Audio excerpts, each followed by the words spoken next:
Have you ever felt judged by how you look? Or felt that your sincere effort was completely misunderstood? This is the story of Agnes, an elderly woman with a quiet spirit and a big heart, who found herself in a situation just like that. She walked into a room full of wealth and power, hoping to give the little she had. But what happened next was a lesson no one there would ever forget. Before we continue her story, we'd love to know where you are watching from. Please let us know in the comments so we can bring more stories that resonate with you. And don't forget to hit that subscribe button so you never miss our upcoming stories. Now, let's dive into the story. The grand ballroom of the city's most expensive hotel was filled with sound. The gentle clinking of champagne glasses, the soft murmur of conversations, and the distant melody of a string quartet. It was the annual Heart of the City Charity Gala, an event for the city's wealthiest people to see and be seen. At the center of it all was Mr. Marcus Davenport, the event director.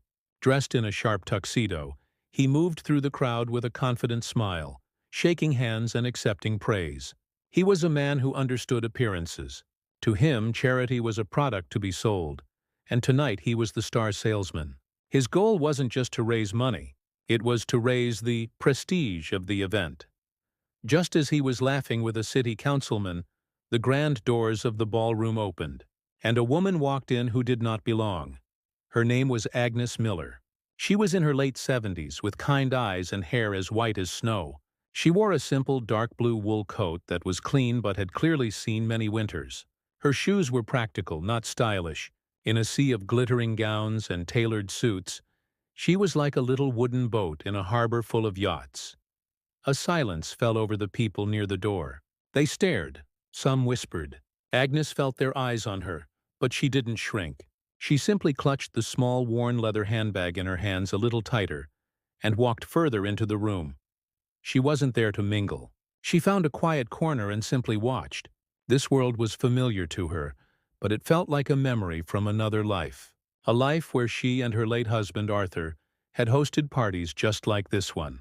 A life before the long illness, before the medical bills piled up like mountains, before she sold everything to give him a few more comfortable years. The charity was raising money for the Children's Hospital, the very same hospital where, decades ago, a large donation from her and her husband had built a brand new wing, the Miller Wing. No one here tonight seemed to remember that. After a few minutes, she saw what she was looking for. The donation table. It was a large table draped in velvet, with volunteers ready to accept checks and pledges. Agnes took a deep breath and made her way through the crowd. When she reached the table, a young volunteer gave her a confused look. "Can I help you, ma'am?" the volunteer asked a little awkwardly. "Yes," Agnes said, her voice soft but clear. "I'd like to make a donation." She opened her handbag. From inside, she pulled out a slightly crumpled white envelope. She had saved up for this for 2 months. It was $20, 4 $5 bills. It wasn't much, but it was what she could give. It was her grocery money for the week.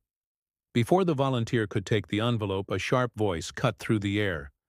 "Allow me to handle this." Mr. Davenport had arrived. He had seen Agnes approach the table and decided to intervene personally. He looked at Agnes, then at the crumpled envelope, and a cold, polite smile formed on his lips. He leaned in, but spoke loud enough for those nearby to hear clearly. "Ma'am," he began, his voice dripping with false kindness, "we certainly appreciate the gesture. However, this is a major donor event. Our contributions tonight are in the thousands. Perhaps you've made a mistake." Agnes's cheeks turned red with embarrassment. "No mistake," she said quietly. I wanted to help the children." Mr. Davenport let out a small, condescending chuckle. "Of course, and we admire that. But you see, accepting such a small amount here would be an administrative headache. We have a website for public donations. That might be a more appropriate place for you." He was dismissing her. In front of everyone, he made her feel worthless. He made her gift feel like garbage. Agnes felt a sting in her eyes, but she refused to cry. She simply clutched her envelope and was about to turn away in shame. But then another voice spoke up. "Excuse me, Mr. Davenport?" A young man stepped forward. He was holding a press pass. His name was Ben, a local news reporter assigned to cover the gala. He had been standing nearby watching the entire horrible exchange. Davenport turned, annoyed by the interruption. "Yes? What is it?" Ben looked past Davenport directly at Agnes, and his eyes widened in recognition. He had written a story a year ago about the city's forgotten philanthropists. He knew exactly who she was. "Mr. Davenport," Ben said, his voice now firm and clear, "do you have any idea who you are speaking to?" Davenport scoffed. "I'm speaking to a woman who is lost, clearly." "No," Ben replied, shaking his head.